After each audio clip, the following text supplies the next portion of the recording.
ಕ್ರಿಸ್ತನಲ್ಲಿ ನನ್ನ ಪ್ರೀತಿಯ ಆತ್ಮೀಯ ದೇವಜನರೇ, ನಿಮ್ಮೆಲ್ಲರಿಗೂ ಯೇಸು ಕ್ರಿಸ್ತನ ಅತಿ ಪರಿಶುದ್ಧವಾದ ನಾಮದಲ್ಲಿ ಪ್ರೀತಿಪೂರ್ವಕವಾಗಿ ಸ್ವಾಗತಿಸ್ತೇನೆ. ಈ ದಿನದ ದೈವಿಕ ವಾಕ್ಯದ ಸಂದೇಶವನ್ನು ಕೇಳುವ ಮುನ್ನ ದೇವರ ಕೃಪಾ ಸಹಾಯಕ್ಕೋಸ್ಕರವಾಗಿ ದೇವರು ನಿಮ್ಮ ಕುಟುಂಬವನ್ನು ಆಶೀರ್ವದಿಸಲಿ ಎಂಬುದಾಗಿ ತಲೆಯನ್ನು ಬಾಗಿಸಿ ಪ್ರಾರ್ಥನೆ ಮಾಡಿಕೊಳ್ಳೋಣ, ಪ್ರಾರ್ಥಿಸೋಣ. ನಮ್ಮನ್ನು ಬಹಳವಾಗಿ ಪ್ರೀತಿ ಮಾಡಿದ ತಂದೆಯಾದ ದೇವರೇ, ಈ ಒಂದು ಸಮಯದಲ್ಲಿ ಸ್ವಾಮಿ ದಿನದಲ್ಲಿ ದೈವಿಕ ವಾಕ್ಯದ ಸಂದೇಶವನ್ನು ಕೇಳುವುದಕ್ಕೆ ಸಿದ್ಧರಾಗಿರುವಂಥ ನಮ್ಮ ಎಲ್ಲ ವಿಶ್ವಾಸಿಗಳಿಗೋಸ್ಕರವಾಗಿ ಪ್ರಾರ್ಥನೆ ಮಾಡುತ್ತೇವೆ. ಕರ್ತನಾದ ಯೇಸುವೆ, ಈ ದಿನದಲ್ಲಿ ಸಮಯದಲ್ಲಿ ಕೇಳುವಂಥ ವಾಕ್ಯದ ಮೂಲಕವಾಗಿ ಅವರಿಗೆ ಬಿಡುಗಡೆಯನ್ನು ಕೊಡುವುದರ ಮೂಲಕವಾಗಿ ಅವರು ತಮ್ಮ ಕೆಲಸ ಕಾರ್ಯಗಳಿಗೆ ಹೋಗುವಾಗ ಬರುವಾಗ, ಮಕ್ಕಳ ವಿದ್ಯಾಭ್ಯಾಸದಲ್ಲಿ, ಅವರ ಕೆಲಸ ಕಾರ್ಯಗಳಲ್ಲಿ ನಿನ್ನ ಪ್ರಸನ್ನತೆ, ನಿನ್ನ ಕೃಪೆ ಈ ವಾಕ್ಯದ ಮೂಲಕವಾಗಿ ಸದಾಕಾಲ ದಯಪಾಲಿಸಿಕೊಡಬೇಕೆಂಬುದಾಗಿ ನಜರೇತಿನ ಯೇಸು ಕ್ರಿಸ್ತನ ದಿವ್ಯನಾಮದಲ್ಲಿ ಪ್ರಾರ್ಥಿಸ್ತೇವೆ ತಂದೆಯೇ, ಆಮೇನ್. ಪ್ರಿಯ ದೇವಜನರೇ, ದೇವರ ಆಶೀರ್ವಾದದಿಂದ ಮತ್ತೊಮ್ಮೆ ದೇವರ ವಾಕ್ಯದ ಸಂದೇಶವನ್ನು ಕೇಳುವುದಕ್ಕೆ ತಾವು ಸಿದ್ಧರಾಗಿರುವಂಥದ್ದು ಬಹಳ ಸಂತೋಷ. ನಿಮ್ಮನ್ನು ಪ್ರೀತಿಪೂರ್ವಕವಾಗಿ ಅಭಿನಂದಿಸ್ತೇನೆ. ಈ ದಿನದ ದೈವಿಕ ವಾಕ್ಯದ ಸಂದೇಶದ ಮುಖ್ಯ ಭಾಗ ಕ್ರಿಸ್ತನಲ್ಲಿ ನವೀಕರಣ ಅಥವಾ ಪುನರುಜ್ಜೀವನ. ಕ್ರಿಸ್ತನ ನಂಬಿಕೆಯಲ್ಲಿ ಬೆಳೆಯುವಂಥದ್ದು, ಕ್ರಿಸ್ತನ ಒಂದು ಸಂಪೂರ್ಣವಾದಂಥ ಜೀವಿತದಲ್ಲಿ ನಾವು ಬೆಳೆಯುವಂಥ ಸಮಯದಲ್ಲಿ ಹೇಗೆ ಇರಬೇಕೆಂಬುದಾಗಿ ನೋಡುವಾಗ ಆತ್ಮಿಕ ಪರಿಪೂರ್ಣತೆಗೆ ಮಾರ್ಗಗಳು ಎಂಬುದಾಗಿ ನಾವು ನೋಡುತ್ತೇವೆ. ನಮ್ಮ ಆತ್ಮಿಕ ಜೀವನದಲ್ಲಿ ಪರಿಪೂರ್ಣರಾಗಿ ನಾವು ಜೀವಿಸಬೇಕಾದರೆ ಕ್ರಿಸ್ತನ ವಾಕ್ಯ ನಮ್ಮನ್ನು ಹೇಗೆ ತಿದ್ದುವಂಥದ್ದಾಗಿದೆ, ನಮ್ಮನ್ನು ಹೇಗೆ ಬೆಳೆಸುವಂಥದ್ದಾಗಿದೆ ಎಂಬುದಾಗಿ ನಾವು ತಿಳಿದುಕೊಳ್ಳುವಂಥದ್ದು ಬಹಳ ಪ್ರಾಮುಖ್ಯ. ಇದಕ್ಕೆ ಆಧಾರಿತವಾಗಿರುವಂಥ ವಾಕ್ಯವನ್ನು ಗಮನಿಸುವಾಗ ಪೌಲನು ಥೆಸಲೋನಿಕದವರಿಗೆ ಬರೆದಂಥ ಮೊದಲನೆಯ ಪತ್ರಿಕೆ 5ನೇ ಅಧ್ಯಾಯ 23ನೇ ವಚನದಲ್ಲಿ ನಾವು ನೋಡುತ್ತೇವೆ, ಶಾಂತಿದಾಯಕನಾದ ದೇವರು ತಾನೇ ನಿಮ್ಮನ್ನು ಪರಿಪೂರ್ಣವಾಗಿ ಪವಿತ್ರ ಮಾಡಲಿ. ನಮ್ಮ ಕರ್ತನಾದ ಯೇಸು ಕ್ರಿಸ್ತನು ಪ್ರತ್ಯಕ್ಷನಾದಾಗ ನಿಮ್ಮ ಆತ್ಮ ಪ್ರಾಣ ಶರೀರಗಳು ದೋಷವಿಲ್ಲದೆ ಸಂಪೂರ್ಣವಾಗಿ ಕಾಣಿಸುವಂತೆ ಕಾಪಾಡಲ್ಪಡಲಿ ಎಂಬುದಾಗಿ ನೋಡುತ್ತೇವೆ. ಎಂಥ ಅದ್ಭುತವಾದಂಥ ಮಾತುಗಳನ್ನು ಈ ವಾಕ್ಯದಲ್ಲಿ ನಾವು ನೋಡುತ್ತೇವೆ. ಇವತ್ತು ನಾವು ಕ್ರಿಸ್ತನಲ್ಲಿ ನವೀಕರಣ ಹೊಂದಬೇಕಾದರೆ ಶಾಂತಿದಾಯಕನಾದ ದೇವರು ನಿಮ್ಮೊಂದಿಗೆ ಇರುವ ಆತನಾಗಿದ್ದಾನೆ. ಇವತ್ತು ನಾವು ಕೆಲಸ ಮಾಡುವಂಥ ಸ್ಥಳದಲ್ಲಿ ಸಮಾಧಾನ ಇದೆಯಾ? ಕುಟುಂಬದಲ್ಲಿ ಶಾಂತಿ ಇದೆಯಾ? ಅಥವಾ ನಮ್ಮ ಆರೋಗ್ಯದ ಜೀವಿತದಲ್ಲಿ ಶಾಂತಿ ಇದೆಯಾ? ಎಲ್ಲಿ ನೋಡಿದರೂ ಕೂಡ ಅಶಾಂತಿ, ಅಸಮಾಧಾನಗಳು ನಮ್ಮನ್ನು ಕಾಡುತ್ತಾ ಇರುವಂಥದ್ದನ್ನು ನಾವು ನೋಡುತ್ತೇವೆ. ಪ್ರಿಯ ನನ್ನ ಆತ್ಮೀಯ ದೇವಜನರೇ, ಇಂಥ ಜೀವಿತದಲ್ಲಿ ನಾವು ಜೀವಿಸುವಂಥ ಸಮಯದಲ್ಲಿ ಕ್ರಿಸ್ತನ ವಾಕ್ಯದ ಮೂಲಕವಾಗಿ ಯೇಸು ಕ್ರಿಸ್ತನು ನಿಮ್ಮನ್ನು ಪ್ರೀತಿಯಿಂದ ಕರೆಯುವಂಥ ಸಮಯದಲ್ಲಿ ಆ ಶಾಂತಿದಾಯಕನಾದಂಥ ದೇವರು ನಿಮ್ಮೊಂದಿಗಿದ್ದು ಎಲ್ಲ ಕಷ್ಟಗಳಿಂದ, ಎಲ್ಲ ಬಾಧೆಗಳಿಂದ ನಿಮ್ಮನ್ನು ಬಿಡಿಸಿದಾಗ ಮಾತ್ರ ಕ್ರಿಸ್ತನಲ್ಲಿ ಪುನರುಜ್ಜೀವನ, ನವೀಕರಣ ಹೊಂದುವುದಕ್ಕೆ ಸಾಧ್ಯ, ನಂಬಿಕೆಯಲ್ಲಿ ಬೆಳೆಯುವುದಕ್ಕೆ ಸಾಧ್ಯ, ಸಂಪೂರ್ಣತೆಯ ಬೆಳವಣಿಗೆಯಲ್ಲಿ ಜೀವಿಸುವುದಕ್ಕೆ ಸಾಧ್ಯ.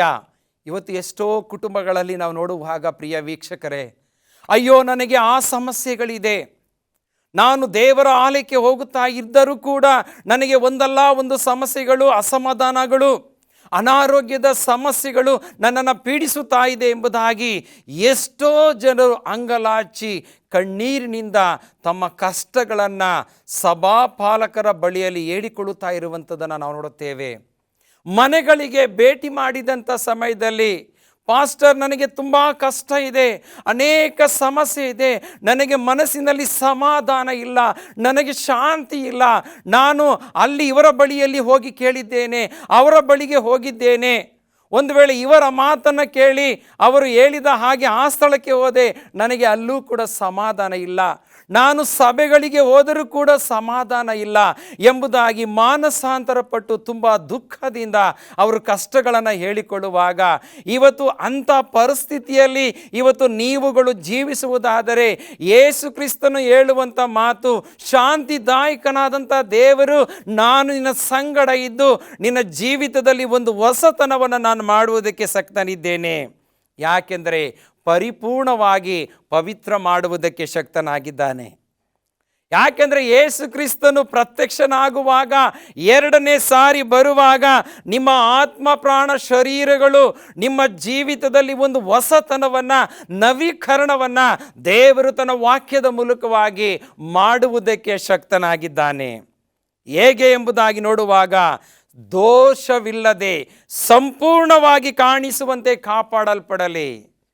ಪ್ರಿಯ ದೇವಜನರೇ, ನಾವು ಜ್ಞಾನೋಕ್ತಿ 28:13 ನಾವು ನೋಡುತ್ತೇವೆ, ದೋಷಗಳನ್ನು ಮುಚ್ಚಿಕೊಳ್ಳುವವನಿಗೆ ಶುಭವಾಗದು, ಅವುಗಳನ್ನು ಒಪ್ಪಿಕೊಂಡು ಬಿಟ್ಟು ಬಿಡುವವನಿಗೆ ಕರುಣೆ ದೊರೆಯುವಂಥದ್ದಾಗಿದೆ. ಪ್ರಿಯರೇ, ಇವತ್ತು ನಾವು ಅನೇಕ ದೋಷಗಳನ್ನು, ಪಾಪಗಳನ್ನು ಇಟ್ಟುಕೊಂಡು ಅಯ್ಯೋ ನನಗೆ ಸಮಾಧಾನ ಇಲ್ಲ, ಅಯ್ಯೋ ನನಗೆ ಶಾಂತಿ ಇಲ್ಲ, ನನ್ನ ಜೀವಿತದಲ್ಲಿ ಒಂದಲ್ಲ ಒಂದು ಕಷ್ಟಗಳು ಇದೆ ಎಂಬುದಾಗಿ ನಾವು ಕಣ್ಣೀರಿನಿಂದ ಬೇಡುವಂಥ ಸಮಯದಲ್ಲಿ ಯೇಸು ಕ್ರಿಸ್ತನು ನಮ್ಮನ್ನು, ನಿಮ್ಮನ್ನು ಪ್ರೀತಿಯಿಂದ, ಮಗನೇ ಯಾಕೆ ನಾನು ನಿನ್ನನ್ನು ಕೈ ಬಿಡುವುದಿಲ್ಲ, ಮಗಳೇ ನಾನು ನಿನ್ನನ್ನು ಕೈ ಬಿಡುವುದಿಲ್ಲ, ನಿನಗೆ ಸಮಾಧಾನ ಕೊಡುವುದಕ್ಕೆ ಶಕ್ತನಾಗಿದ್ದೇನೆ, ಯಾಕೆಂದರೆ ನೀನು ದೋಷಗಳನ್ನು ಮುಚ್ಚಿಟ್ಟುಕೊಳ್ತಾ ಇದ್ದೀಯಾ, ನೀನು ಪಾಪಗಳನ್ನು ಅರಿಕೆ ಮಾಡಿಕೊಳ್ಳದೆ ನೀನು ಕ್ರಿಸ್ತನಲ್ಲಿ ನವೀಕರಣವನ್ನು ಹೊಂದುತ್ತಾ ಇಲ್ಲ, ನೀನು ಅನೇಕ ಸಮಸ್ಯೆಗಳಲ್ಲಿ, ಅನೇಕ ಕಷ್ಟಗಳಲ್ಲಿ ನೀನು ಜೀವಿಸ್ತಾ ಇದೆಯಾ ಎಂಬುದಾಗಿ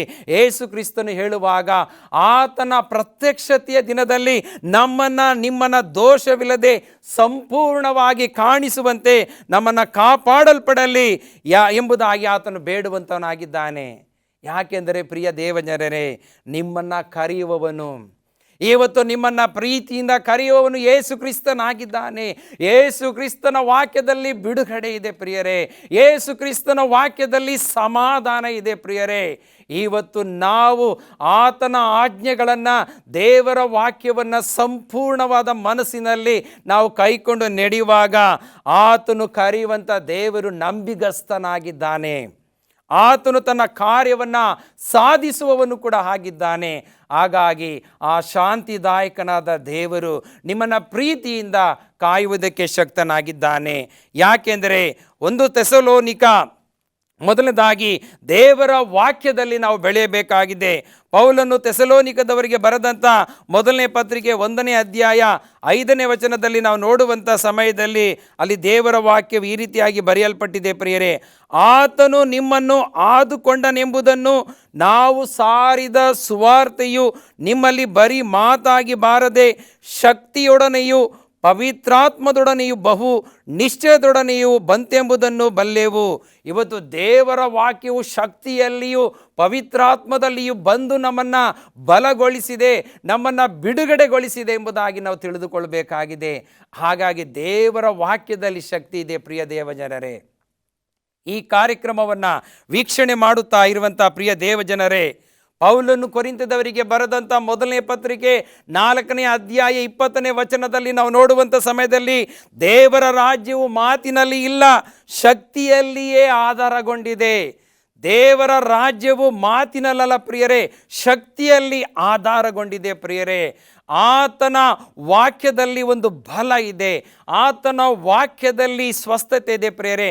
ಹಾಗಾಗಿ ಆತ್ಮಿಕವಾಗಿ ನಾವು ಪರಿಪೂರ್ಣತೆಯ ಮಾರ್ಗಕ್ಕೆ ನಾವು ಜೀವಿಸಬೇಕಾದರೆ ಆ ದೇವರ ವಾಕ್ಯದ ಮಹತ್ವ, ಆತನ ಮಾತಿನಲ್ಲಿರುವಂಥ ಶಕ್ತಿಯನ್ನು, ಆತನ ವಾಕ್ಯದಲ್ಲಿರುವಂಥ ಬಿಡುಗಡೆಯನ್ನು ನಾವು ತಿಳಿದುಕೊಂಡು ಕ್ರಿಸ್ತನಲ್ಲಿ ನಾವು ನವೀಕರಣವನ್ನು ಹೊಂದಿದಾಗ ಮಾತ್ರ ಆ ಶಾಂತಿಯನ್ನು, ಸಮಾಧಾನವನ್ನು ನಾವು ಪಡೆದುಕೊಳ್ಳುವುದಕ್ಕೆ ಸಾಧ್ಯ ಎಂಬುದಾಗಿ ನೋಡುತ್ತೇವೆ.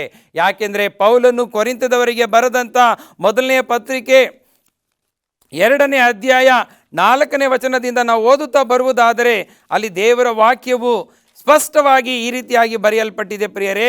ಆ ವಾಕ್ಯವನ್ನು ನಾನು ಓದುವುದಕ್ಕೆ ಶಕ್ತನಾಗಿದ್ದೇನೆ. 4ನೇ ವಚನ, ನಿಮ್ಮ ನಂಬಿಕೆಯು ಮನುಷ್ಯ ಜ್ಞಾನವನ್ನು ಆಧಾರ ಮಾಡಿಕೊಳ್ಳದೆ ದೇವರ ಶಕ್ತಿಯನ್ನು ಆಧಾರ ಮಾಡಿಕೊಂಡಿರಬೇಕೆಂದು ನನ್ನ ಬೋಧನೆಯಲ್ಲಿಯೂ ಪ್ರಸಂಗದಲ್ಲಿಯೂ ಮನವೊಲಿಸುವ ಜ್ಞಾನವಾಕ್ಯಗಳನ್ನು ನಾನು ಪ್ರಯೋಗಿಸದೆ ದೇವರ ಆತ್ಮನ ಬಲವನ್ನು ತೋರ್ಪಡಿಸುವ ವಾಕ್ಯಗಳನ್ನೇ ಪ್ರಯೋಗಿಸಿದ್ದೇನೆ ಎಂಬುದಾಗಿ ಭಕ್ತನಾದಂಥ ಪೌಲನು ಕೊರಿಂಥ ಸಭೆಗೆ ತಿಳಿಸುವಂಥದ್ದನ್ನು ನಾವು ನೋಡುತ್ತೇವೆ. ಯಾಕೆಂದರೆ ದೇವರ ಸುವಾರ್ತೆಯ ಆ ಒಂದು ಪ್ರಸಂಗದಲ್ಲಿ ಶಕ್ತಿ ಇದೆ ಪ್ರಿಯರೇ.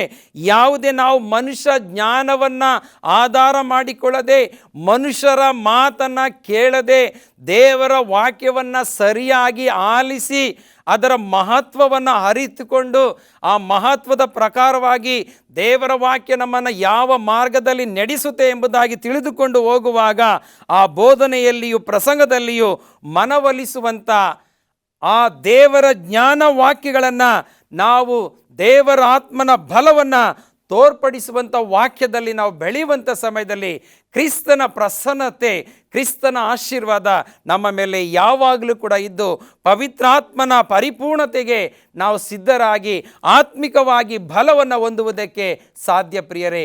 ಆವಾಗ ತಾನೇ ಕ್ರಿಸ್ತನ ಬಲ ನಮ್ಮನ್ನು ಬಲಪಡಿಸುವಂಥದ್ದಾಗಿದೆ. ಎಷ್ಟೋ ಸಾರಿ ನಾವು ದೇವರ ವಾಕ್ಯವನ್ನು ಕೇಳದೆ ನಾವು ಮನುಷ್ಯನ ಮಾತನ್ನು ಕೇಳುವುದರ ಮೂಲಕವಾಗಿ ಪಾಪದ ಜೀವಿತಕ್ಕೆ ಹೋಗುತ್ತೇವೆ. ಇದಕ್ಕೆ ಉದಾಹರಣೆಯಾಗಿ 1ನೇ ಅರಸುಗಳ ಪುಸ್ತಕ 1ನೇ ಅರಸುಗಳ ಗ್ರಂಥ 13ನೇ ಅಧ್ಯಾಯ 1ರಿಂದ 6 ವಚನಗಳನ್ನು ನೋಡುವಂಥ ಸಮಯದಲ್ಲಿ ಆ ಯೆಹೂದ ದೇಶದ ದೇವರ ಮನುಷ್ಯನು ದೇವರು ಹೇಳಿದ ಹಾಗೆ ಬಂದು ಯೆರೋಬಾಮನ ಕಾಲದಲ್ಲಿ ಒಂದು ಕಾರ್ಯವನ್ನು ಮಾಡುವಂಥ ಸಮಯದಲ್ಲಿ ಆತನಿಗೆ ಹೇಳುವಂಥ ಮಾತು, ನೀನು ಯಾವುದೇ ಒಂದು ಆಹಾರ ಪದಾರ್ಥಗಳನ್ನು ಯಾರ ಮನೆಯಲ್ಲಿ ಕೂಡ ತೆಗೆದುಕೊಳ್ಳಬಾರದು ಎಂಬುದಾಗಿ ಆ ಒಂದು ಯೆಹೂದ ದೇಶದ ದೇವರ ಮನುಷ್ಯನು ಬೇತೇಲಿನ ಪ್ರವಾದಿಗೆ ಹೇಳಿದರೂ ಕೂಡ ಆತನು ಪ್ರಾರಂಭದಲ್ಲಿ ಸರಿಯಾಗಿ ನಡೆದುಕೊಳ್ಳುತ್ತಾನೆ ಪ್ರಿಯರೇ. ಇದು ಕೇವಲ ನಿಮಗೆ ಉದಾಹರಣೆಯಾಗಿ ನಾನು ಹೇಳ್ತಾ ಇದ್ದೇನೆ. ಆದರೆ ಅಲ್ಲಿ ನಡೆಯುವಂಥ ಒಂದು ಘಟನಾವಳಿಗಳನ್ನು ನಾವು ನೋಡುವಾಗ ಯಾವಾಗ ಆ ಬೇತೇಲಿನ ಯೆಹೂದ ದೇಶದ ಮನುಷ್ಯನು ದೇವರು ಹೇಳಿದಂಥ ಮಾತನ್ನು ವಾಕ್ಯವನ್ನು ಪ್ರಾರಂಭದಲ್ಲಿ ಸರಿಯಾಗಿ ನಡೆದುಕೊಳ್ಳುತ್ತಾನೆ. ಆದರೆ ಮತ್ತೊಬ್ಬ ಸುಳ್ಳು ಪ್ರವಾದಿ ಬಂದು ನೀನು ಆಹಾರವನ್ನು ನೀರನ್ನು ತೆಗೆದುಕೊಳ್ಬೋದು, ವಿಶ್ರಾಂತಿ ಪಡ್ಕೊಳ್ಬೋದು ಎಂಬುದಾಗಿ ಆ ಒಂದು ಸುಳ್ಳಾದಂಥ ಬೋಧನೆಯನ್ನು ಮಾಡಿದಂಥ ಸಮಯದಲ್ಲಿ ನಾವು ನೋಡುತ್ತೇವೆ. ಆ ಒಂದು ಬೇತೇಲಿನ ಪ್ರವಾದಿ ಯೆಹೂದ ದೇಶದ ಆ ದೇವರ ಮನುಷ್ಯನು ಆ ವ್ಯಕ್ತಿಯ ಮಾತನ್ನು ಕೇಳಿ ಆ ಒಂದು ಮನೆಗೆ ಹೋಗಿ ಆಹಾರ ಪದಾರ್ಥಗಳನ್ನು ತೆಗೆದುಕೊಂಡಂಥ ಸಮಯದಲ್ಲಿ ನಾವು ನೋಡುತ್ತೇವೆ, ಆತನು ಹಿಂತಿರುಗುವಾಗ ಆತನಿಗೆ ಎಂಥ ಒಂದು ಪರಿಸ್ಥಿತಿ ಬರುತ್ತೆ ಎಂಬುದಾಗಿ ನೋಡುವಾಗ ಅಲ್ಲಿ ಸಿಂಹದ ಬಾಯಿಗೆ ಆತನು ತುತ್ತಾಗುವಂಥದ್ದನ್ನು ನಾವು ನೋಡುತ್ತೇವೆ ಪ್ರಿಯರೇ. ಎಷ್ಟೋ ಸಾರಿ ನಮ್ಮ ಜೀವಿತದಲ್ಲಿ ದೇವರ ವಾಕ್ಯವನ್ನು ಬಿಟ್ಟು ನಮ್ಮದೇ ಆದಂಥ ಆಲೋಚನೆಯಲ್ಲಿ ನಾವು ಹೋಗುವಾಗ ಹೇಗೆ ಯೆಹೂದ ದೇಶದ ಆ ದೇವರ ಮನುಷ್ಯನ ಸ್ಥಿತಿಗತಿ, ಆತನಿಗೆ ಮರಣವೇ ಅಂತಿಮವಾಯಿತು ಪ್ರಿಯರೇ. ಪ್ರಾರಂಭದಲ್ಲಿ ದೇವರು ಹೇಳಿದ ಮಾತನ್ನು ಆತನು ಸರಿಯಾಗಿ ಅವನು ಅರ್ಥ ಮಾಡಿಕೊಳ್ಳಿಲ್ಲ. ಯಾವ ರೀತಿಯಲ್ಲಿ ಆ ಸುಳ್ಳು ಪ್ರವಾದಿ ಬಂದು ಹೇಳಿದ ಮಾತಿಗೆ ಕಿವಿಗೊಟ್ಟು ಆತನು ಅನ್ನ ನೀರನ್ನ ಪದಾರ್ಥಗಳನ್ನು ಆತನು ತೆಗೆದುಕೊಂಡ ಪ್ರಯುಕ್ತವಾಗಿ ಆತನು ಶಾಪಕ್ಕೆ ಗುರಿಯಾದನು ಎಂಬುದಾಗಿ ನಾವು ನೋಡುತ್ತೇವೆ. ಕೊನೆಗೆ ಆತನಿಗೆ ಮರಣವೇ ಆ ಕ್ರೂರ ಮೃಗಕ್ಕೆ ತುತ್ತಾಗುವಂಥದ್ದನ್ನು ನಾವು ನೋಡುತ್ತೇವೆ ಪ್ರಿಯರೇ. ಎಷ್ಟೋ ಸಾರಿ ಸೈತಾನನು ಕೂಡ ಗರ್ಜಿಸುವ ಸಿಂಹದೋಪಾದಿಯಲ್ಲಿ ಯಾರನ್ನು ನುಂಗಲಿ ಎಂಬುದಾಗಿ ವಂಚಿಸುತ್ತಾ ಇದ್ದಾನೆ ಪ್ರಿಯರೇ. ಆತನು ಯಾವಾಗಲೂ ಕೂಡ ಮೋಸ ಮಾಡುವಂಥವನಾಗಿದ್ದಾನೆ. ಅಂಥ ಮೋಸವಾದ ಮಾತಿಗೆ ನಾವು ಕಿವಿಗೊಡದೆ ದೇವರ ವಾಕ್ಯಕ್ಕೆ ನಾವು ವಿಧೇಯರಾಗಿ ಜೀವಿಸುವಾಗ ಕರ್ತನ ಆಶೀರ್ವಾದವನ್ನು ಪಡೆದುಕೊಳ್ಳುವುದಕ್ಕೆ ಸಾಧ್ಯ. ಹಾಗಾಗಿ ಪೌಲನು ಥೆಸಲೋನಿಕದವರಿಗೆ ಬರೆದಂಥ 1ನೇ ಪತ್ರಿಕೆ 5ನೇ ಅಧ್ಯಾಯ 19ನೇ ವಚನದಲ್ಲಿ ನಾವು ನೋಡುತ್ತೇವೆ, ಪವಿತ್ರಾತ್ಮನನ್ನು ನಾವು ಯಾವಾಗಲೂ ಕೂಡ ನಂದಿಸಲಿಕ್ಕೆ ಹೋಗಬಾರ್ದು ಎಂಬುದಾಗಿ ನೋಡುತ್ತೇವೆ. ಆ ವಾಕ್ಯವನ್ನು ಓದುವುದಾದರೆ ದೇವರ ವಾಕ್ಯವು ಅಲ್ಲಿ ಈ ರೀತಿಯಾಗಿ ಬರೆಯಲ್ಪಟ್ಟಿದೆ, ಪವಿತ್ರಾತ್ಮನನ್ನು ನಂದಿಸಬೇಡಿರಿ, ಪ್ರವಾದನೆಗಳನ್ನು ಈನೈಸಬೇಡಿರಿ, ಆದರೆ ಎಲ್ಲವನ್ನ ಪರಿಶೋಧಿಸಿ ಒಳ್ಳೆಯದನ್ನೇ ಭದ್ರವಾಗಿ ಹಿಡಿದುಕೊಳ್ಳಿರಿ, ಸಕಲ ವಿಧವಾದ ಕೆಟ್ಟತನಕ್ಕೆ ದೂರವಾಗಿರಿ. ಇವತ್ತು ಪವಿತ್ರಾತ್ಮನಿಗೆ ನಾವು ಮೋಸ ಮಾಡ್ತಾ ಇದ್ದೇವೆ ಪ್ರಿಯ ದೇವ ಜನರೇ. ದೇವರ ವಾಕ್ಯಕ್ಕೆ ನಾವು ಮೋಸ ಮಾಡ್ತಾ ಇದ್ದೇವೆ.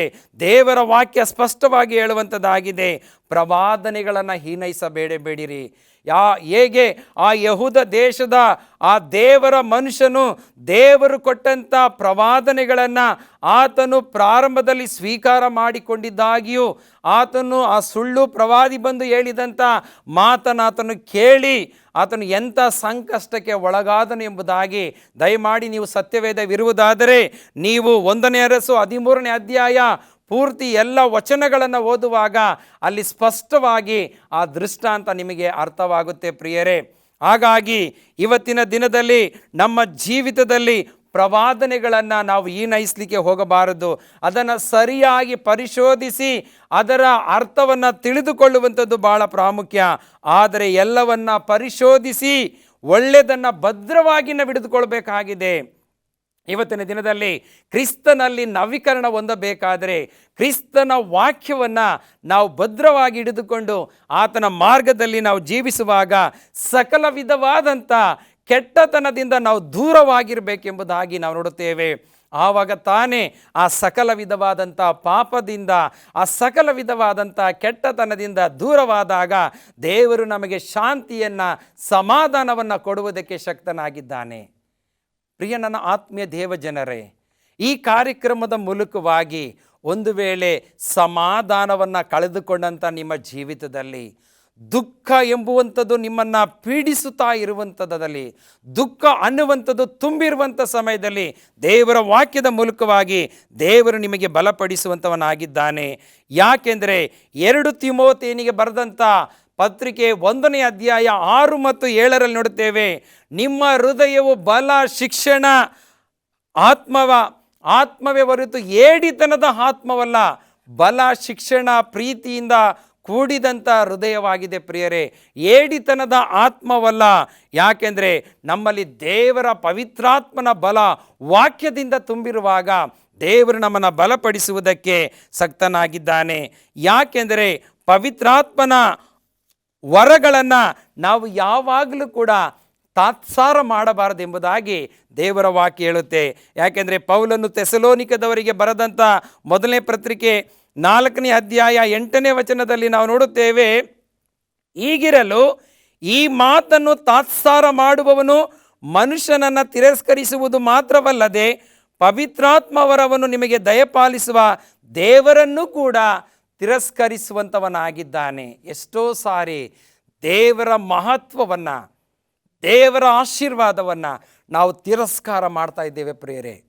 ಇವತ್ತಿನ ದಿನದಲ್ಲಿ ದೇವರ ಮಾತನ್ನು ನಾವು ಯಾವತ್ತೂ ಕೂಡ ನಾವು ತಿರಸ್ಕಾರ ಮಾಡಬಾರದು, ಅದನ್ನು ತಾತ್ಸಾರ ಮಾಡುವುದಕ್ಕೆ ಹೋಗಬಾರದು ಪ್ರಿಯರೇ. ಇವತ್ತು ದೇವರ ಪರಿಶುದ್ಧವಾದ ಆಲಯಕ್ಕೆ ಹೋಗುವಾಗಲೂ ಕೂಡ ನಾವು 2 ಮನಸ್ಸುಳ್ಳವರಾಗಿರುತ್ತೇವೆ. ಕುಟುಂಬದ ಪ್ರಾರ್ಥನೆಯನ್ನು ಮಾಡುವಾಗಲೂ 2 ಮನಸ್ಸುಳ್ಳವರಾಗಿರುತ್ತೇವೆ. ದೇವರ ವಾಕ್ಯವನ್ನು ಓದುವಾಗಲೂ 2 ಮನಸ್ಸುಳ್ಳವರಾಗಿದ್ದೇವೆ. ಎಲ್ಲಿ ನೋಡಿದರೂ ಕೂಡ ತಾತ್ಸಾರದ ಮನೋಭಾವನೆಯಲ್ಲಿ ನಾವು ಜೀವಿಸುತ್ತಾ ಇದ್ದೇವೆ ಪ್ರಿಯರೇ. ಇದರಿಂದ ದೇವರ ಕೃಪಾಶೀರ್ವಾದವನ್ನು ನಾವು ಕಳೆದುಕೊಳ್ತಾ ಇದ್ದೇವೆ. ಅದಕ್ಕೋಸ್ಕರವಾಗಿ ಪವಿತ್ರಾತ್ಮನ ವರವನ್ನು ದೇವರು ನಮಗೆ ಕೊಟ್ಟಿರುವಾಗ ಅದನ್ನು ತಿರಸ್ಕಾರ ಮಾಡಬಾರದೆಂಬುದಾಗಿ ದೇವರ ವಾಕ್ಯ ಸ್ಪಷ್ಟವಾಗಿ ಹೇಳುವಂಥದ್ದಾಗಿದೆ. ಪ್ರಿಯ ದೇವಜನರೇ, ಈ ಕಾರ್ಯಕ್ರಮದ ಮೂಲಕವಾಗಿ ನಿಮ್ಮ ಜೀವಿತ ಏನಾಗಿದೆ? 4ನೇ ಅಂಶವನ್ನು ನೋಡುವಾಗ ನಮ್ಮನ್ನು ಶುದ್ಧೀಕರಿಸುವವನು ಆತನಾಗಿದ್ದಾನೆ. ಪೌಲನು ಥೆಸಲೋನಿಕದವರಿಗೆ ಬರೆದಂಥ 2ನೇ ಪತ್ರಿಕೆ 2ನೇ ಅಧ್ಯಾಯ 13ನೇ ವಚನ ನೋಡುವಾಗ, ಕರ್ತನಿಗೆ ಪ್ರಿಯರಾಗಿರುವ ಸಹೋದರರೇ, ನೀವು ಪವಿತ್ರಾತ್ಮನಿಂದ ಶುದ್ಧೀಕರಿಸಲ್ಪಟ್ಟವರಾಗಿ ಸತ್ಯದ ಮೇಲೆ ನಂಬಿಕೆಯನ್ನಿಟ್ಟು ರಕ್ಷಣೆಯನ್ನು ಪಡೆಯುವುದಕ್ಕಾಗಿ ದೇವರು ನಿಮ್ಮನ್ನು ಆದಿಯಿಂದ ಆರಿಸಿಕೊಂಡದ್ದರಿಂದ ನಾವು ನಿಮ್ಮ ವಿಷಯದಲ್ಲಿ ಯಾವಾಗಲೂ ದೇವರಿಗೆ ಕೃತಜ್ಞತಾಸ್ತುತಿ ಮಾಡುವುದಕ್ಕೆ ಬದ್ಧರಾಗಿದ್ದೇವೆ. ಇವತ್ತು ಪವಿತ್ರಾತ್ಮನಿಂದ ನಾವು ಶುದ್ಧೀಕರಿಸಲ್ಪಟ್ಟಿದ್ದೇವೆ ಪ್ರಿಯರೇ. ಯೇಸು ಕ್ರಿಸ್ತನ ಅಮೂಲ್ಯವಾದಂಥ ರಕ್ತದಿಂದ ನಾವು ಶುದ್ಧೀಕರಿಸಲ್ಪಟ್ಟಿದ್ದರೂ ಕೂಡ ಆ ಸತ್ಯದ ಆತ್ಮನು ಬಂದು ನಮ್ಮನ್ನು ಸತ್ಯದ ಮಾರ್ಗದಲ್ಲಿ ನಡೆಸುವಂಥ ಸಮಯದಲ್ಲಿ ಆ ಪವಿತ್ರಾತ್ಮನ ವರಗಳಿಂದಲೂ ಪವಿತ್ರಾತ್ಮನ ಫಲಗಳಿಂದಲೂ ನಾವು ಕ್ರಿಸ್ತನ ಮೇಲೆ ಸತ್ಯದ ವಾಕ್ಯದ ಮೇಲೆ ನಂಬಿಕೆಯನ್ನು ಇಟ್ಟು ರಕ್ಷಣೆಯನ್ನು ಪಡೆಯುವುದಕ್ಕಾಗಿ ದೇವರು ನಮ್ಮನ್ನು ಆದಿಯಿಂದಲೇ ಆರಿಸಿಕೊಂಡು ನಮ್ಮನ್ನು ಶುದ್ಧೀಕರಿಸಿದ್ದಾನೆ ಎಂಬುದಾಗಿ ನಾವು ನೋಡುತ್ತೇವೆ. ಇವತ್ತಿನ ದಿನದಲ್ಲಿ ಆತ್ಮಿಕವಾದಂಥ ಪರಿಪೂರ್ಣತೆಯ ಮಾರ್ಗದಲ್ಲಿ ಕ್ರಿಸ್ತನಲ್ಲಿ ನವೀಕರಣವನ್ನು ಹೊಂದಬೇಕಾದರೆ ಪವಿತ್ರಾತ್ಮನ ವಾಕ್ಯವನ್ನು, ಪವಿತ್ರಾತ್ಮನನ್ನು ನಂದಿಸಲಿಕ್ಕೆ ಹೋಗಬಾರದು ಪ್ರಿಯರೇ. ಪವಿತ್ರಾತ್ಮನು ಕೊಡುವಂಥ ವರಗಳನ್ನು, ಪ್ರವಾದನೆಗಳನ್ನು ಈನೈಸಲಿಕ್ಕೆ ಹೋಗಬಾರದು ಪ್ರಿಯರೇ. ದೇವರ ವಾಕ್ಯದಲ್ಲಿ ನಾವು ದೇವರ ವಾಕ್ಯದ ಮಹತ್ವದ ವಿಚಾರಗಳನ್ನು ಸರಿಯಾಗಿ ಅರ್ಥ ಮಾಡಿಕೊಂಡು ಹೋಗಬೇಕಾಗಿದೆ. ಯಾಕೆಂದರೆ ನಾವೆಲ್ಲರೂ ಕೂಡ ಕ್ರಿಸ್ತನ ವಾಕ್ಯದಲ್ಲಿ ಬೆಳೆಯುವಂಥವರಾಗಿದ್ದೇವೆ. ಅದಕ್ಕೋಸ್ಕರವಾಗಿ ಪೌಲನು ಪೇತ್ರನು ಬರೆದಂಥ 2ನೇ ಪತ್ರಿಕೆ 3ನೇ ಅಧ್ಯಾಯ 14ನೇ ವಚನದಲ್ಲಿ ನಾವು ನೋಡುವಂಥ ಸಮಯದಲ್ಲಿ, ಆದ ಕಾರಣ ಪ್ರಿಯರೇ, ನೀವು ಇವುಗಳನ್ನು ಎದುರು ನೋಡುವವರಾಗಿರುವುದರಿಂದ ಶಾಂತರಾಗಿದ್ದು, ನೋಡಿ ದೇವರ ವಾಕ್ಯ ಸ್ಪಷ್ಟವಾಗಿ ಹೇಳುತ್ತೆ, ನೀವು ದೇವರಲ್ಲಿ ಶಾಂತರಾಗಿದ್ದು ಆತನ ಎದುರಿನಲ್ಲಿ ನಿರ್ಮಲರಾಗಿಯೂ ನಿರ್ದೋಷಿಗಳಾಗಿಯೂ ಕಾಣಿಸಿಕೊಳ್ಳುವುದಕ್ಕೆ ಪ್ರಯಾಸ ಪಡಿರಿ ಎಂಬುದಾಗಿ ನಾವು ನೋಡುತ್ತೇವೆ. ದೇವರು ಯೇಸು ಕ್ರಿಸ್ತನು 2ನೇ ಸಾರಿ ಲೋಕಕ್ಕೆ ಬರುವಾಗ ನಮ್ಮ ಜೀವಿತವನ್ನು ಹೇಗೆ ಗಮನಿಸುವಂಥವನಾಗಿದ್ದಾನೆ ಎಂಬುದಾಗಿ ನೋಡುವಾಗ, ಆದ ಕಾರಣ ನನ್ನ ಪ್ರಿಯ ಮಕ್ಕಳೇ, ನೀವು ಇವುಗಳನ್ನು ಎದುರು ನೋಡುವವರಾಗಿದ್ದರಿಂದ ಶಾಂತರಾಗಿದ್ದು ಆತನ ಎದುರಿನಲ್ಲಿ ನಿರ್ಮಲರಾಗಿಯೂ ನಿರ್ದೋಷಿಗಳಾಗಿ ಕಾಣಿಸಿಕೊಳ್ಬೇಕೆಂಬುದಾಗಿ ದೇವರ ವಾಕ್ಯ ಹೇಳುತ್ತೆ. ಇವತ್ತು ನಾವು ನಿರ್ಮಲರಾಗಿಯೂ ನಿರ್ದೋಷಿಗಳಾಗಿ ಕಾಣಿಸಿಕೊಳ್ಳುವಾಗ ಕ್ರಿಸ್ತನಲ್ಲಿ ನವೀಕರಣವನ್ನು ಹೊಂದಿ, ಪುನರುಜ್ಜೀವನವನ್ನು ಹೊಂದಿ, ಪವಿತ್ರಾತ್ಮನ ವಿಚಾರಗಳಲ್ಲಿ ನಾವು ಜೀವಿಸುವಾಗ ಆ ಪವಿತ್ರಾತ್ಮನ ವರಗಳು, ಪವಿತ್ರಾತ್ಮನ ಫಲಗಳು ನಮ್ಮ ಜೀವಿತದಲ್ಲಿ ಹೊಸ ಚೈತನ್ಯವನ್ನು ಮೂಡಿಸುವುದರ ಮೂಲಕವಾಗಿ ನಮ್ಮ ಕುಟುಂಬಕ್ಕೆ ಬೇಕಾದಂಥ ದೈವಿಕ ಆಶೀರ್ವಾದವನ್ನು ಕೊಡುವುದಕ್ಕೆ ಶಕ್ತನಾಗಿದ್ದಾನೆ. ಯಾಕೆಂದರೆ ಪೌಲನು ಥೆಸಲೋನಿಕದವರಿಗೆ ಬರೆದಂಥ 1ನೇ ಪತ್ರಿಕೆ 3ನೇ ಅಧ್ಯಾಯ 13ನೇ ವಚನವನ್ನು ನಾವು ನೋಡುವಂಥ ಸಮಯದಲ್ಲಿ ಅಲ್ಲಿಯೂ ಕೂಡ ದೇವರ ವಾಕ್ಯವು ಸ್ಪಷ್ಟವಾಗಿ ಹೇಳುವಂಥದ್ದಾಗಿದೆ ಪ್ರಿಯರೇ. ಆ ವಾಕ್ಯವನ್ನು ಓದುವುದಾದರೆ 3ನೇ ಅಧ್ಯಾಯ 13ನೇ ವಚನ, ನಮ್ಮ ಕರ್ತನಾದ ಯೇಸು ನಿಮ್ಮ ಹೃದಯಗಳನ್ನು ದೃಢಪಡಿಸಿ ತನ್ನ ಎಲ್ಲ ಪರಿಶುದ್ಧ ಪರಿವಾರ ಸಮೇತ ಪ್ರತ್ಯಕ್ಷನಾದಾಗ ತಂದೆಯಾದ ದೇವರ ಕ್ಷಮದಲ್ಲಿ ನೀವು ಪರಿಶುದ್ಧರು ನಿರ್ದೋಷಿಗಳು ಆಗಿರುವಂತೆ ಮಾಡಲಿ ಎಂಬುದಾಗಿ ಪ್ರಾರ್ಥಿಸುವಂಥದ್ದನ್ನು ನಾವು ನೋಡುತ್ತೇವೆ. ಹಾಗಾಗಿ ಪ್ರಿಯ ನನ್ನ ಆತ್ಮೀಯ ದೇವಜನರೇ, ಈ ವಾಕ್ಯವನ್ನು ಕೇಳಿದಂಥ ನಿಮ್ಮ ಜೀವಿತದಲ್ಲಿ ಶಾಂತಿದಾಯಕನಾದಂಥ ದೇವರು ನಿಮ್ಮೊಂದಿಗಿರಬೇಕಾದರೆ ನೀವು ನಿರ್ಮಲರಾಗಿಯೂ ಪರಿಶುದ್ಧರಾಗಿಯೂ ಜೀವಿಸುವಾಗ ದೇವರ ಕೃಪಾಶೀರ್ವಾದವನ್ನು ಪಡೆಯುವುದಕ್ಕೆ ಸಾಧ್ಯ. ಅಂಥ ಆಶೀರ್ವಾದಗಳು ನಿಮ್ಮ ಕುಟುಂಬದಲ್ಲಿ ಸದಾಕಾಲ ಇರಲಿ ಎಂಬುದೇ ನನ್ನ ಪ್ರಾರ್ಥನೆಯಾಗಿದೆ. ಪ್ರಿಯ ದೇವಜನರೇ, ಈ ವಾಕ್ಯದ ಮೂಲಕವಾಗಿ ನಿಮ್ಮ ಕುಟುಂಬದಲ್ಲಿ ಒಂದು ನವೀಕರಣದ ಜೀವಿತ ಖಂಡಿತವಾಗಿ ವಾಕ್ಯದ ಮೂಲಕವಾಗಿ ಇರುವಂಥದ್ದಾಗಿದೆ. ದೇವರು ತಾನೇ ವಾಕ್ಯಗಳ ಮೂಲಕವಾಗಿ ನಿಮ್ಮನ್ನು, ನಿಮ್ಮ ಕುಟುಂಬವನ್ನು ವಿಶೇಷವಾಗಿ ತನ್ನ ಆತ್ಮನ ಬಲದಿಂದ ಕಾಪಾಡಲಿ. ಆಮೇನ್. ಪ್ರಾರ್ಥನೆ ಮಾಡೋಣ. ಸರ್ವಶಕ್ತನಾದ ದೇವರೇ, ಈ ವಾಕ್ಯವನ್ನು ಕೇಳಿದಂಥ ಪ್ರತಿಯೊಬ್ಬರಲ್ಲಿ ಬಿಡುಗಡೆಯನ್ನು ಕೊಡು ಸ್ವಾಮಿ. ಯಾರಾದರೂ ಅಸ್ವಸ್ಥರಾಗಿ ಬಿದ್ದುಕೊಂಡಿರುವುದಾದರೆ ಯೇಸುವೇ, ಈ ಒಂದು ವಾಕ್ಯದ ಮೂಲಕವಾಗಿ ಬಿಡುಗಡೆಯನ್ನು ಕೊಡು. ಅವರು ತಮ್ಮ ಕೆಲಸಕ್ಕೆ ಹೋಗುವಾಗ ಬರುವಾಗ ಮಕ್ಕಳ ವಿದ್ಯಾಭ್ಯಾಸದಲ್ಲಿ ಬೇಕಾದಂಥ ಅಧಿಕ ಆಶೀರ್ವಾದವನ್ನು ದಯಪಾಲಿಸಿಕೊಡು. ವಾಕ್ಯದ ಮೂಲಕವಾಗಿ ಬಲಪಡಿಸು. ಪ್ರಾರ್ಥನೆಯನ್ನು ಕೇಳಿದ್ದಕ್ಕಾಗಿ ಸ್ತೋತ್ರ. ಎಲ್ಲ ಘನ ಮಾನ ಮಹಿಮೆ ನಿನ್ನೊಬ್ಬನಿಗೆ ಸಲ್ಲಿಸುತ್ತಾ ಯೇಸು ಕ್ರಿಸ್ತನ ದಿವ್ಯನಾಮದಲ್ಲಿ ಪ್ರಾರ್ಥಿಸ್ತೇವೆ ತಂದೆಯೇ, ಆಮೇನ್. ಪ್ರಿಯ ದೇವಜನರೇ, ಈ ಕಾರ್ಯಕ್ರಮದ ಮೂಲಕವಾಗಿ ಪ್ರಾರ್ಥನಾ ಬೇಡಿಕೆ ಇರುವುದಾದರೆ ಈ ಕೆಳಕಂಡ ದೂರವಾಣಿಯ ಸಂಖ್ಯೆಗೂ ಪರದೆ ಮೇಲೆ ಬರುತ್ತಾ ಇರುವಂಥ ವಿಳಾಸಕ್ಕೂ ನಿಮ್ಮ ಅನಿಸಿಕೆಗಳನ್ನು ಬರೆದು ಕಳಿಸುವುದಾದರೆ ನಾವು ನಿಮಗೋಸ್ಕರವಾಗಿ ಪ್ರಾರ್ಥನೆ ಮಾಡುತ್ತೇವೆ. ದೇವರು ಈ ದಿನದಲ್ಲಿ, ಸಮಯದಲ್ಲಿ ನಿಮ್ಮನ್ನು, ನಿಮ್ಮ ಕುಟುಂಬವನ್ನು ತನ್ನ ಆತ್ಮನ ಬಲದಿಂದ ಕಾಪಾಡಲಿ ಎಂಬುದೇ ನನ್ನ ಪ್ರಾರ್ಥನೆಯಾಗಿದೆ. ದೇವರು ಈ ವಾಕ್ಯವನ್ನು ಆಶೀರ್ವದಿಸಲಿ. ಆಮೇನ್.